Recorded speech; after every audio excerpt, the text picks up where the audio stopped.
Hola, soy Asby y hoy vamos a hablar de derechos humanos. Si vamos a hablar de derechos humanos, pienso que lo primero que vamos a hacer es hablar de sus violaciones, porque en ocasiones creemos que esto es un hecho inherente a nosotros, pero la realidad parece capaz de mostrarnos que no es así. Entonces, quiero centrarme en Colombia, es donde vivo y supongo que es mejor partir desde ahí. El artículo 25 de la Declaración Universal de Derechos Humanos dice que todo ser humano tiene derecho a un nivel de vida adecuado. Entre eso, obviamente, se incluye la alimentación.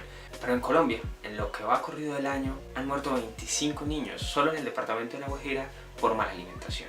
Y el año 2016 fueron 45 los que fallecieron por el mismo motivo. El artículo 23 de la declaración, por ejemplo, dice que toda persona tiene derecho al trabajo y además de eso tiene derecho a igual salario por igual cantidad de trabajo. Pero en Colombia la brecha salarial solo en el sector de las telecomunicaciones asciende al 15% entre hombres y mujeres. Y a rasgos generales la brecha asciende a un 28%.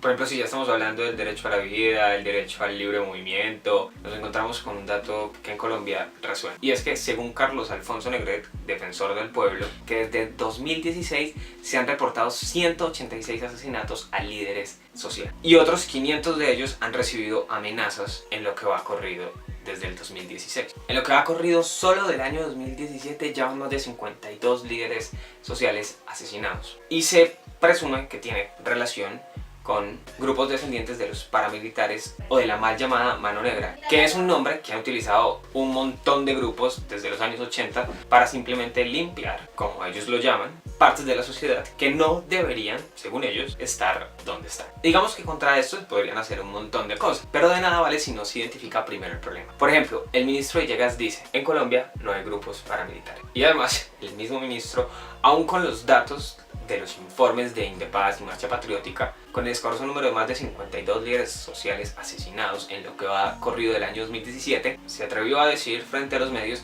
que no hay sistematicidad en estos casos. Entonces, poco se puede hacer frente al problema. Es decir, la situación de derechos humanos en Colombia no es tan clara como parece. Entonces, no es raro pensar que se puede estar repitiendo lo que le sucedió a la Unión Patriótica entre las décadas 80 y 90. Por ejemplo, en la Declaración Universal de Derechos Humanos también se estipula el derecho a la intimidad y a la libertad de pensamiento, conciencia y religión. Hace una semana la Corte Suprema de Justicia condenó a Jorge Noguera a unos cuantos años más de cárcel por el escándalo de las chuzadas, que no era más que perseguir, intimidar a opositores del gobierno. Entonces, en Colombia lo que existe es un contraste entre las acciones de la realidad y lo que se estipula en la Declaración Universal de Derechos Humanos. Y eso que aquí no hemos hablado del derecho a la educación, del derecho a la salud, del derecho a no ser desterrado, a la libertad de reunión, a la democracia, a la libertad de expresión, del derecho a un juicio justo, y supongo que el que más puede llegar a contrastar en nuestra sociedad es ese derecho de todos ser iguales ante la ley, porque ¿dónde lo vemos?